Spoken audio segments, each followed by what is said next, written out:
ధ్యానించుకుందాం. పరిశుద్ధ గ్రంథమైన బైబిల్లో నుంచి రోమీయులకు రాసిన పత్రిక 12వ అధ్యాయము 1వ వచనం. కాబట్టి సహోదరులారా, పరిశుద్ధమును దేవునికి అనుకూలమునైన సజీవ యాగముగా మీ శరీరములను ఆయనకు సమర్పించుకొనుడని దేవుని వాత్సల్యమును బట్టి మిమ్మును బ్రతిమాలుకొనుచున్నాను. ఇటు సేవ మీకు యుక్తమైనది. ప్రార్థన చేసుకుందాం. మహోన్నతుడైన మా తండ్రి, సర్వోన్నతుడైన మా దేవ, మీకు ఎవరలేని స్తుతులు స్తోత్రాలు చెల్లిస్తూ ఉన్నాము తండ్రి.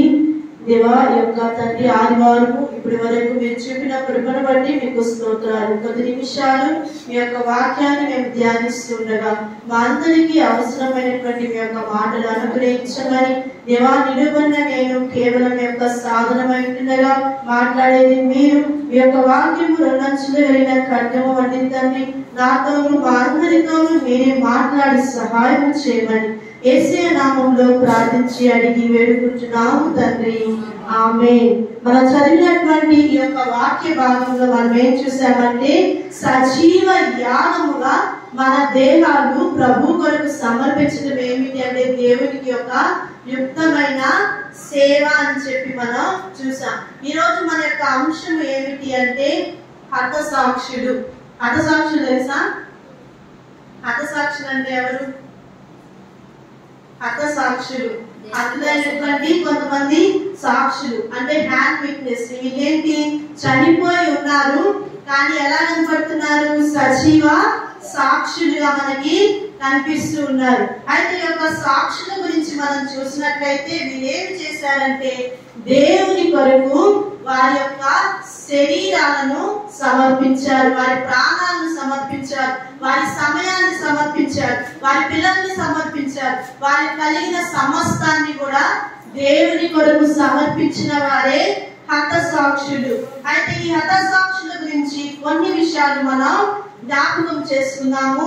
వారు ఎందుకు అలా చనిపోవాల్సి వచ్చింది, ఎందుకు చనిపోయారు అనేటువంటి విషయాన్ని మనం చూద్దాం. రోమీయులకు రాసిన పత్రిక 14వ అధ్యాయము 8-9 వచనములు. మనము బ్రతికినను ప్రభు కోసమే బ్రతుకుచున్నాము, చనిపోయినను ప్రభు కోసమే చనిపోచున్నాము.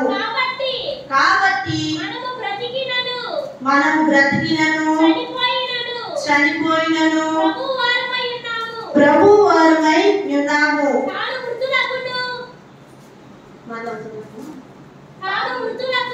తాను మృతులకును సజీవులకును ప్రభువై ఉండుటకు ఇందు నిమిత్తమే కదా క్రీస్తు చనిపోయి మరలా బ్రతికెను. యేసుక్రీస్తు వారు చనిపోయి మరలా బ్రతికెను. అయితే యొక్క వచన భాగంలో మనం ఏం చూస్తున్నామంటే, ప్రభువులో జన్మించిన మనం బ్రతికి ఉన్న వారు ఎవరి కోసం బ్రతకాలి? మన కోసము కాదు గాని ప్రభు నిమిత్తం మనం బ్రతకవలసినటువంటి వారమై ఉన్నాము. మనం గమనించినట్లయితే ప్రియమైనటువంటి వారులారా, ప్రభు యొక్క శరీరంలో పాలు పొందిన మనందరము కూడా ఆయన యొక్క మరణము పునరుద్ధానంలో మనం పాలు పొందినటువంటి వారమే. అయితే మన యొక్క జీవితంలో ఒక తీర్మానం ఏమిటి అంటే ప్రభువు నడిచిన మార్గంలో మనము నడవటమే. ఇక నుంచి నేను ఎవరి కోసం? నేను నా కోసము కాదు కానీ ప్రభువు కోసమే, క్రీస్తు కోసమే నేను జీవించునై ఉన్నానని చెప్పి మనం చూస్తున్నాం. అయితే ఒక హతసాక్షుడు ప్రభు చూపిన ప్రేమను బట్టి వారు ఏం చేశారంటే వారి యొక్క శరీరాలను త్యాగం చేశారు. వారు ఎందుకు ఇలా చేశారో మరొక వచన భాగాన్ని చూద్దాం. రోమీయులకు రాసిన పత్రిక 8వ అధ్యాయము 35-39 వచనాలు మనం క్రీస్తు ప్రేమ నుండి మనలను ఎడబాపు వాడు ఎవడు? శ్రమ అయినను బాధ అయినను హింస అయినను కరువైనను వస్త్రహీనత అయినను ఉపద్రవమైనను ఖడ్గమైనను మనలను ఎడబాపున ఇందును గూర్చి వ్రాయబడినదేమనగా నిన్ను బట్టి దినమెల్లా మేము వధింపబడిన వారము, వధకు సిద్ధమైన గొర్రెలమని మేము ఎంచబడిన వారము. ప్రియమైనటువంటి వారు, చదవబడిన వాక్య భాగంలో మనం చూసినట్లయితే మనము ఎవరిగా ఎంచబడ్డాము అంటే దినమెల్లా వధింపబడిన గొర్రెలం. మొదట వధింపబడిన గొర్రె ఎవరు? మన ప్రభు అయిన యేసుక్రీస్తు వారు. అయితే యేసుక్రీస్తు వారి లాగా జీవిస్తామని మన మార్గంలో వచ్చిన మనం కూడా ఏమవ్వాలి? వధింపబడిన గొర్రె పిల్లలంటి వారిగా మనం కూడా మార్చబడాలి. ఈ యొక్క వచ్చిన భాగంలో మనం చదివిన భాగాలు చూసినట్లయితే క్రీస్తు ప్రేమ నుండి మనలను ఎడబాపు వాడేవాడు. ఎవరు మనల్ని క్రీస్తు ప్రేమ నుంచి దూరం చేయగలరు? అక్కడ మనకు కొన్ని పరిస్థితులు కనిపిస్తున్నాయి. శ్రమ వచ్చినా, బాధ వచ్చినా, హింస వచ్చినా, కరువు వచ్చినా, వస్త్రహీనత వచ్చినా, ఉపద్రవం వచ్చినా, ఖడ్గం వచ్చినా, ఇవన్నీ ఏ వచ్చినా క్రీస్తు ప్రేమ నుంచి మనలను ఎడబాపగలవా? ఇవన్నీ ఎవరు తెలియజేస్తున్నారంటే హతసాక్షులుగా జీవించినటువంటి వారు తెలియజేస్తున్నారు. ప్రస్తుతం ఉన్నటువంటి క్రైస్తవ్యంలో చాలా మంది ఎలా ఉన్నారు అంటే, నేను రక్షించబడ్డాను, నేను బాప్తిసం తీసుకున్నాను, చాలు, నేను ఎక్కడికి వెళ్ళిపోతాను? పరలోకానికి వెళ్ళిపోతాను. ఇంకెవరు నా పక్కన ఏమైపోయినా పర్వాలేదు. పక్కన వాళ్ళు ఊపిరితో కొట్టుకుని, ఊపిరి లేక కొట్టుకున్న నీళ్లు కూడా పోయాల్సిన అవసరం లేదు, నేను పరలోకానికి వెళ్తానని చెప్పి మనం ఏం చేస్తున్నాం? రక్షించబడిన మనం మన పాటలు మనం పాడుకోవడం, మన వాటిని మనం చదువుకోవడం, మన జీవితం ఏదో మనం జాగ్రత్త పడుతూ ఉన్నాం. అయితే దేవుని బిడ్డలుగా మనందరికీ ఉన్నటువంటి ఒక విధి, మనందరూ చేయవలసిన పని ఏమిటి అంటే ఇతరులకు దేవుని సువార్తను ప్రకటించాలి. అయితే భారతదేశంలో ప్రస్తుతం అయితే సువార్త ప్రకటించడం ఎలా ఉంది? ఈజీగానే ఉంది. అందరం సమాజముగా కోరుతున్నాం, సువార్తను ప్రకటిస్తున్నాం. మరి మన దగ్గరికి సువార్త ఇలాగే వచ్చిందా? ఇలాగ రాలేదు. ఎంతో మంది చనిపోతే వారి యొక్క రక్తము మీద, వారి యొక్క సమాధి మీద మందిరాలు నిర్మించబడ్డాయి. ఎంతో మంది త్యాగము ఉంది. అయితే దేవుడు మనల్ని ప్రేమించి తన యొక్క బిడ్డలను, లేకపోతే ఏర్పాటు చేయబడిన సేవకులను వారు ప్రాణ త్యాగం చేసి, వారి ఊరిది కాదు, వారి దేశం ఇది కాదు, ఎంతో మంది మిషనరీస్ ఇక్కడికి వచ్చారు.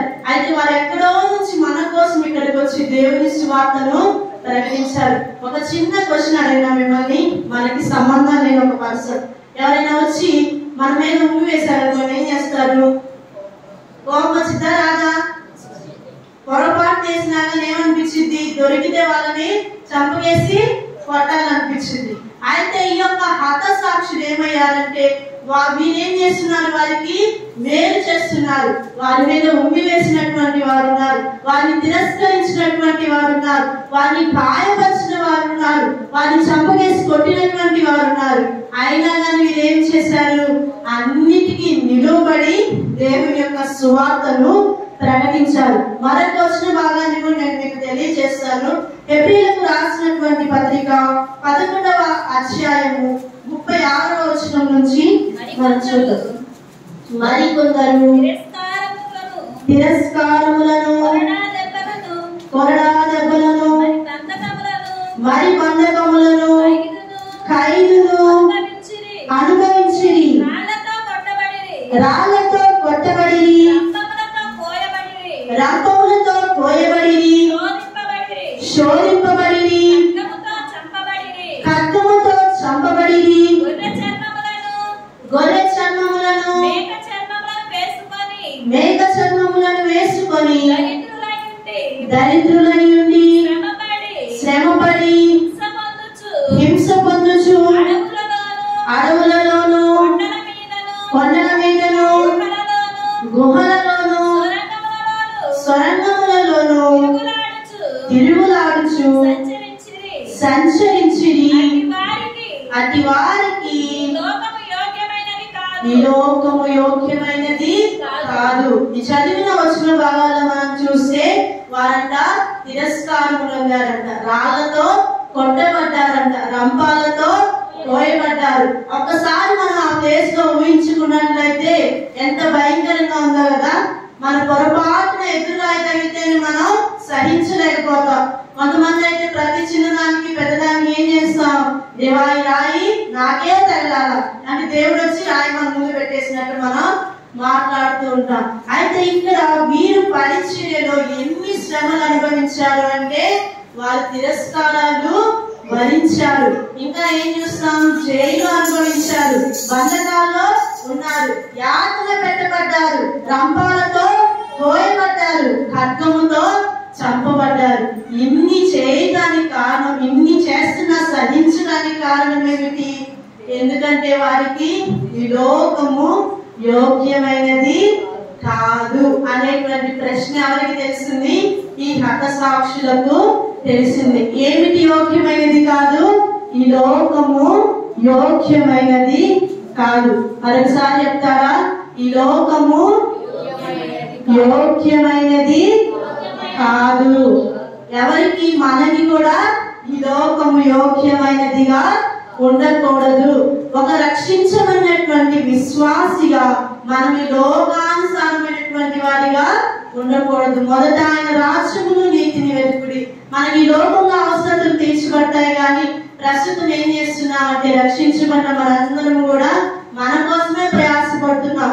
ఎవరు ప్రభు కోసం ప్రయాసపడుతున్నారు కదా? ఒక నిమిషం మనం ఆలోచించినట్లయితే ఎంతసేపు నా చదువు, నా భర్త, నా భార్య, నా పిల్లలు, నేను, నా రక్షణ, నేను బయటకు వెళ్తే జాగ్రత్తగా ఉండాలి, నా చదువు బాగుండాలి, నేను బాగుండాలని కోరుకుంటున్నాం. కానీ మనం ఏం కోరుకోవాలి? రక్షణ లేక నశించిపోతున్న ఆత్మల లోకంలో ఎన్నో ఉన్నాయి. ఆత్మల పట్ల భారం ఎవరికైనా ఉందా? ఆత్మల గురించి ఎవరైనా ఆలోచిస్తున్నారా? ప్రతి ఒక్క విశ్వాసి బాధ్యత ఏంటి? నేను రక్షించబడ్డాను, నాకు ఒక మార్గం తెలిసింది, నాకు ఒక మంచి తెలిసింది, నేను నరకానికి వెళ్ళకుండా ప్రభువులోకి వచ్చాను. మరి నేనేం చేయాలి? తప్పించుకున్న నేను ఆ నరకంలో పడే వారిని అగ్నిలో నుంచి కొందరిని బయటికి లాగినట్టుగా మనం ఏం చేయాలి? అగ్నిలో పడబోతున్న వారిని తీసుకొని రావాలి. అటువంటి మనం ఏం చేస్తున్నాం? వారి గురించి బయటికి లాగే ప్రయత్నం చేస్తున్నామా? ఒక్క వ్యక్తి కన్నా దేవుని సువార్తను మనం ప్రకటిస్తున్నామా? ప్రియమైనటువంటి వాళ్ళరా, ఈ యొక్క హతసాక్షులు అయితే వాళ్ళంతా సజీవులుగా ఉన్నప్పుడే చంపబడినటువంటి వారిగా ఉన్నారు. వీరికి యొక్క నిశ్చయత ఎందుకు వచ్చింది? ఇంత తీర్మానం ఎందుకు వచ్చింది? ఎంతమంది హింసిస్తున్నా వాళ్ళు నిలవబడటానికి కారణం ఏమిటి అంటే వారికి లోకము యోగ్యమైనది కాదు. మొదటిగా వారు క్రీస్తు ప్రేమ నుంచి ఎవరు కూడా వారిని ఎడబాపలేరు. ఏ పరిస్థితులు కూడా దేవుని ప్రేమ నుంచి దూరం చేయలేకపోయింది. రెండవదిగా మనం ఏం చూస్తున్నాం? ఈ లోకము వారికి ఎన్నదగినది కాదు. కాబట్టి మనం ఒక విశ్వాసులుగా ఎంతసేపు ఈ లోక విధానంగా ఆలోచించకుండా ఆత్మ సంబంధమైన విధానంలో మనం ముందుకి కొనసాగాలి. ఆత్మీయంగా నేను ఎంత ముందుకు వెళ్ళగలుగుతున్నాను? నా ఆత్మీయ పరిస్థితి ఎలా ఉంది? చాలా సందర్భాల్లో యవనస్తులుగా ఉన్నప్పుడు చాలా మందికి ఆత్మీయ నిశ్చయత అనేది చాలా ఎక్కువ ఉంటుంది. 24 గంటలు అదే ధ్యాస, దేవుని గురించే ఆలోచన. అయితే వారి యొక్క వయస్సు పెరిగే కొద్దీ, బాధ్యతలు పెరిగే కొద్దీ ఏం చేస్తారు?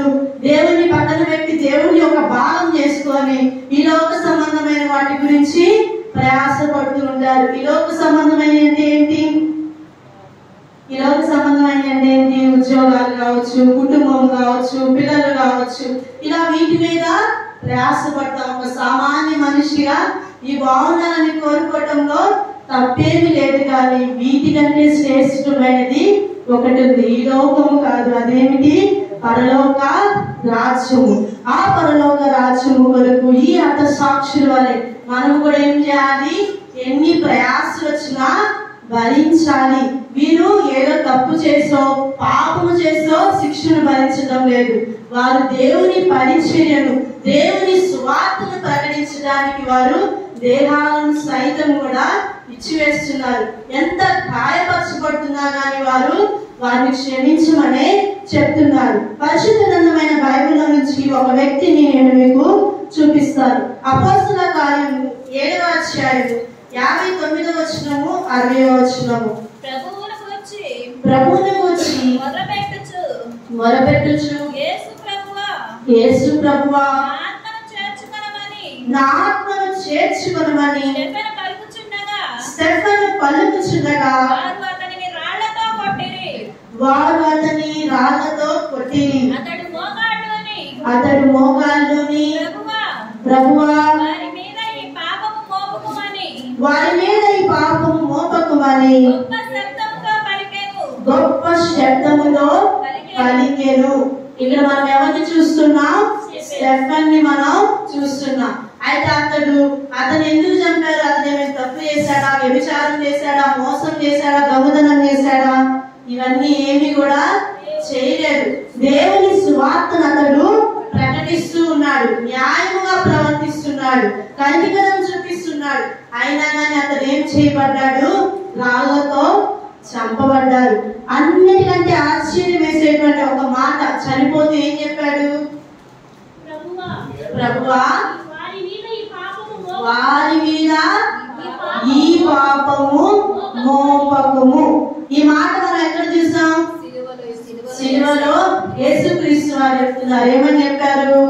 తండ్రి వీరేమి చేయించున్నారో వీరెరుగరు కనుక వీరిని క్షమించుము. అయితే యేసుక్రీస్తు వారిని దృష్టిలో ఉంచుకున్న స్టెఫన్, యేసుక్రీస్తు వారి యొక్క మార్గంలో నడుస్తున్న స్టెఫన్ ఏమని చెప్తున్నారు? తండ్రి ఈ యొక్క పాపం వీరి మీద మోపవద్దు, నా ఆత్మను నీ సన్నిధికి చేర్చుకో. అతనికి ఎంత నమ్మకం అంటే అతను చనిపోతే ఎక్కడికి వెళ్తుంది? అతని ఆత్మ దేవుని సన్నిధికి చేరుతుంది. అదే విధంగా వీరి మీద పాపం మోపొద్దు అని చెప్పారు. అక్కడ ఒక వ్యక్తి కూడా ఉన్నారు. ఆ వ్యక్తి ఎవరు? అపోస్తలుడైన పౌలు. పౌలు కూడా స్టెఫను చావుకు సమ్మతించాడు. అయితే అపోస్తలుడైన పౌలు అంత గొప్ప పరిచర్య చేయడానికి వన్ ఆఫ్ ద రీజన్ ఎవరు? స్టెఫను కూడా. స్టెఫను యొక్క మరణాన్ని కళ్ళ ముందే చూశాడు. అతను పలికిన మాటల్ని చూశాడు, అతను చేస్తున్న పనులు చూశాడు. మనం చూసినట్లయితే ప్రియమైనటువంటి వాళ్ళారా, మనం చిన్న పిల్లలను తీసుకొని వాళ్ళ మీద 3 దెబ్బలు కొట్టామనుకోండి, తిరిగి ఒక్క దెబ్బ కొట్టడానికన్నా ప్రయత్నం చేస్తారా? చేయరా? చేస్తారు కదా? చేస్తారా? చేయరా? ఇప్పుడు చిన్న పిల్లలు ఉన్నారు, అంతవరకు ఎందుకు ఈ చిన్న పాపనే తీసుకుందాం. మనం ఇట్లా 2 దెబ్బలు కొడితే ఆ పాప ఏం చేస్తుంది? ఒక్క దెబ్బన్నా కొట్టడానికి ప్రయత్నం చేస్తుంది. మరి స్టెఫన్ మీద అన్ని రాళ్ళు వేస్తే అతను కనీసం ఒక 5-10 మందిని అన్న రాళ్ళతో కొట్టొచ్చు కదా? కొట్టొచ్చు. కానీ అతడు చేయగలిగి ఉన్న పని కూడా చేయలేదు. ఎందుకని? దేవుని దృష్టిలో ఉంచుకున్నాడు. యేసుక్రీస్తు వారిని తన కళ్ళ ఎదుట ఉంచుకొని వారు ఇతన్ని దాక్షిణ్యంగా శిక్షిస్తున్నారు. కానీ స్టెఫన్ ఏం చేస్తున్నారు అంటే తండ్రికి ప్రార్థన చేస్తున్నారు. ఒక నిజమైన విశ్వాసులుగా మనము కూడా స్టెఫన్ వరకు ఎదగవలసినటువంటి వారమై ఉన్నాము. ప్రభువు మనకి మాదిరిగా ఉన్నారు. ప్రభువును అనుసరిస్తున్నటువంటి విశ్వాసులు కూడా మనకు మాదిరిగానే ఉన్నారు. అపోస్తలుడైన పౌలు కూడా తన జీవితంలో ఎన్నో శ్రమలు అనుభవించాడు సువార్త కోసం. అతను ఏం చేస్తున్నాడు? మొదటైతే సువార్త ప్రకటించే వారిని చంపుతూ ఉన్నాడు. ఆ చంపే వారిలో మనం ఏం చూస్తాం? స్త్రీలను చూస్తాము, పురుషుల్ని చూస్తాము, చిన్న పిల్లల్ని చూస్తాం. అంటే ఈ చిన్న పిల్లలు కూడా చావటానికి సిద్ధపడ్డారు. ఎవరి కోసం? ప్రభువు కోసం. దేవుడు వారి పట్ల చూపిన ప్రేమ కోసం. ఈ లోకం యోగ్యమైనది కాదు అని తెలిసిన కారణం చేత వారు చంపబడ్డానికి కూడా సిద్ధపడినట్లుగా మనం చూస్తున్నాం. ప్రియమైనటువంటి వారులారా, దేవుడు మనల్ని ఎంత ప్రేమించాడో ఆ ప్రేమంతా ఈ హతసాక్షుల్లో కూడా మనకి కనిపిస్తుంది. వారు ఆయా ప్రదేశాల నుంచి వచ్చి దేవుడి యొక్క సువార్తను ఎంత గొప్పగా ప్రకటించారో మనకి కనిపిస్తుంది. అయితే ముగింపులోకి వస్తున్నాను, సమయం కొద్దిగానే ఉంది కాబట్టి మరికొన్ని విషయాలు మనం జ్ఞాపకం చేసుకుందాం. ప్రియమైనటువంటి వాళ్ళ అపోస్తలుల పేర్లు తెలుసా మీకు? 12 మంది శిష్యుల పేర్లు తెలుసా? ఏమేం పేర్లు? ఓకే, మొత్తం ఎంతమంది? 12 మంది శిష్యులు. అయితే ఆ 12 మంది శిష్యులు కూడా హతసాక్షులుగానే చనిపోయారు. ప్రభు కొరకు వాళ్ళు చనిపోయారు. ఏం చేశారో చూద్దాం. మొదటిగా పేతురు గురించి మనం చూసినట్లయితే పేతురు కూడా సిలువ వేయబడ్డాడు. యేసుక్రీస్తు వారైతే సిలువ వేయబడ్డారు. ఆ విధంగా నేను సిలువ వేయబడ్డానికి కూడా యోగ్యుని కాదు అని చెప్పి తలక్రిందులుగా సిలువ వేయబడ్డవాడు పేతురు. ఆయా చోట్ల దేవుని సువార్తను పేతురు ప్రకటించాడు. అయితే ఆ పేతురు సమాధి మీదే దేవుని యొక్క మందిరము నిర్మించబడింది. రెండవదిగా మనం చూసినట్లయితే ఆంద్రియ కూడా సిలువ మరణాన్ని అనుభవించాడు. సిలువ వేయబడి చంపబడ్డాడు. అతడైతే ఎక్స్ ఆకారంలో సిలువ వేయబడ్డాడు. మూడవదిగా యాకోబు. అయితే ఒక యాకోబుని ఎలా చంపారంటే అపోస్తలుల కార్యం 12:2 ప్రకారంగా అతన్ని శిరచ్ఛేదనం చేసి చంపివేశారు. అంటే అతని యొక్క శిరస్సును వారు కత్తితో నరికేసి చంపేశారు. అదేవిధంగా యోహాను మనం చూసినట్లయితే యోహాన్ని చంపడానికి చాలా ప్రయత్నాలు చేశారు. కాగుతున్న నూనెలో వేశాడు, అయినా చనిపోలా. విష సర్పాలు వేసాయి, అయినా చనిపోలా. ఓడ బ్రతలైపోయింది, అయినా చనిపోలా. అయితే అతను సాధారణంగా చనిపోయిన వ్యక్తి మాత్రం ఎవరు అంటే ఒక యోహాను మాత్రమే. యోహాను ఏం రాశాడు? పద్మాసు దీపంలో పరవాసుడైన ఏం రాశాడు? ప్రకటన గ్రంథాన్ని రాశాడు. యోహాను ఒక్కడు మాత్రం అన్ని శ్రమలు అనుభవించాడు, కానీ సాధారణమైనటువంటి మరణాన్ని పొందుకున్నాడు. ఫిలిప్ అయితే సిలువ వేశారు. సిలువ వేసి రాళ్లతో కొట్టి చంపుతా ఉన్నారు. సిలువకు వేలాడదీశారు. రాళ్లతో కొడుతూ ఉంటే అతని రక్తం అంతా కూడా చిందించబడుతూ కారిపోతుంది. ఆ రక్తము జనాల మీద పడుతుంది. అయినా కానీ వారు నిర్దాక్షిణ్యంగా అతన్ని చంపివేశారు. ఆరో వ్యక్తి మనం చూసినట్లయితే బర్తలోమయను నతానియేలుని ఎలా చంపారంటే చాలా ఘోరంగా చంపారు. అతని యొక్క శరీరం యొక్క చర్మాన్ని ఒలిచి చంపేశారు. మనం చేపలు తెలుసా? మీకు తెలుసా? అది ఇక్కడ ఎట్లా అమ్ముతారో మాకు తెలియదు, కానీ తెనాల్లో ఏం చేస్తారంటే పైన లేదంతా తీసిస్తారు. అలాగా ఒక మనిషి యొక్క శరీరం మీద ఉన్న చర్మం అంతా ఒలిచి అతన్ని ఆ బాధ తట్టుకోలేక వేదన చెందుతూ అతడు చనిపోయారు. మీకు చిన్న ఎగ్జాంపుల్ చెప్పాలంటే ఎప్పుడైనా కాలిందా? ఎవరికైనా చెయ్యి కాలిందా? ఆడవాళ్ళ చేతులు బాగా కాలుతా ఉంటాయి కదా వంట చేసేటప్పుడు. అయితే ఆ కాలిన చర్మం కొంచెం ఏమవుతుంది, కొన్ని రోజులు అయిన తర్వాత కొంచెం లైట్ గా పైకి వస్తుంది. దాన్ని గట్టిగా లాగితే ఏమనిపిస్తుంది? నొప్పి పడుతుందా? ప్రాణం పోయినట్టు అనిపిస్తుంది. అయితే అంత బాధ భరించలేము మనం.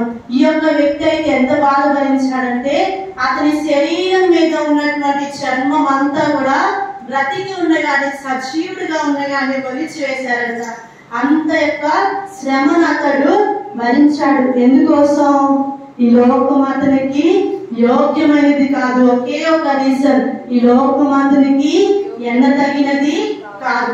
మరొక వ్యక్తిని మనం చూసినట్లయితే తోమా మనందరికి తెలుసు. తోమా ఎక్కడికి వచ్చాడు?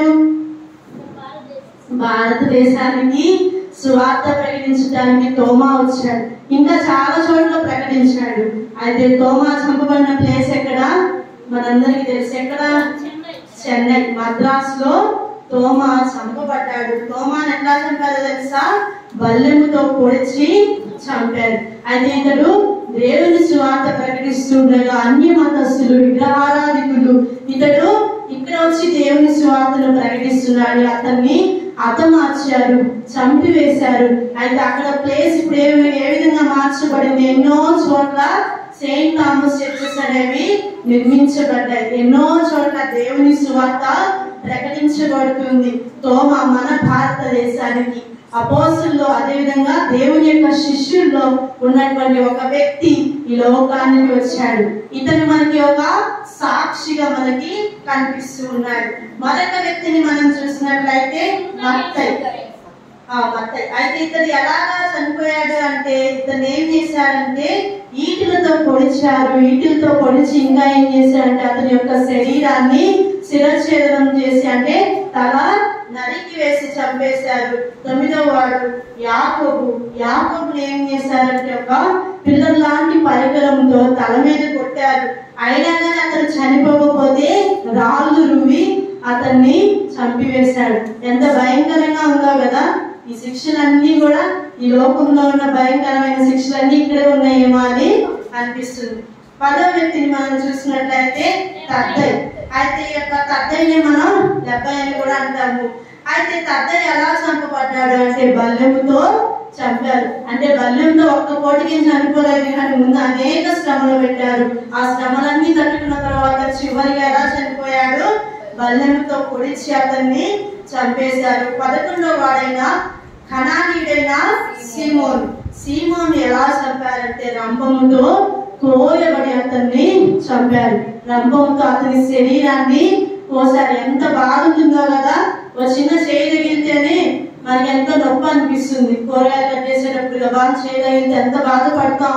అటువంటిది రంపం తీసుకొని, రంపంతో ఏం వస్తారు? సాధారణంగా చెక్కలు వేయడానికి, తలుపులు చేయడానికి వాడతారు. కానీ ఒక మనిషిని రంపముతో కోసి చంపివేశారని మనం చూస్తున్నాం.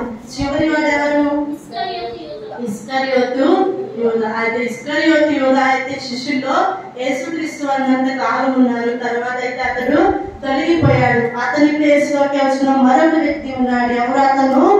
మత్తీయ. అపోస్తల కార్యము 1వ అధ్యాయము 26వ వచనం చదువుతారా? అంతటా వారు వీరిని గూర్చి చీట్లు వేయగా మత్తీయ పేరట చీటీ వచ్చెను గనుక అతడు 11 మంది అపోస్తలులతో కూడా లెక్కింపబడెను. అంటే 11 మంది అపోస్తలులతో కూడా లెక్కించబడిన వ్యక్తి ఎవరు? మత్తీయ. అయితే ఇతడు ఎవరు అంటే ఇప్పుడు 12వ శిష్యుడిగా మార్చబడ్డాడు.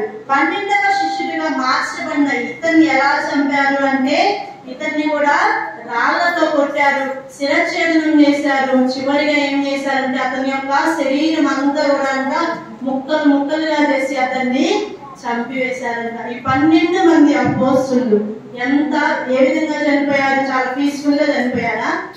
అలా ఎంత మంచి మరణం అనుకున్నామా?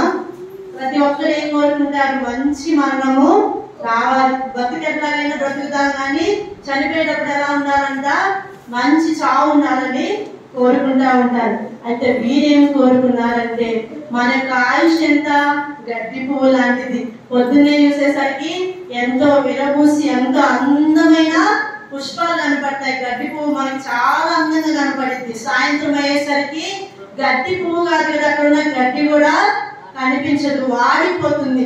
అటువంటి ప్రాణము, అటువంటి ఆయుష్ ఎలా ఉంటుందంట? త్రాసు మీద ధూళిలాగా ఉంటుంది. ధూళి ఉప్పనగానే ఉండిద్దా? అక్కడ ఎగిరిపోయిద్దా?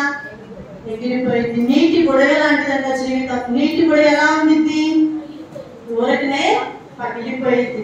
మనిషి యొక్క జీవితం కూడా అంత స్వల్పమైనది, అంత అల్పమైనది. అంత స్వల్పమైన మనిషి జీవితాన్ని ఈ యొక్క శిష్యులు గాని, ఈ హతసాక్షులు గాని అది ఎలా మార్చుకున్నారు?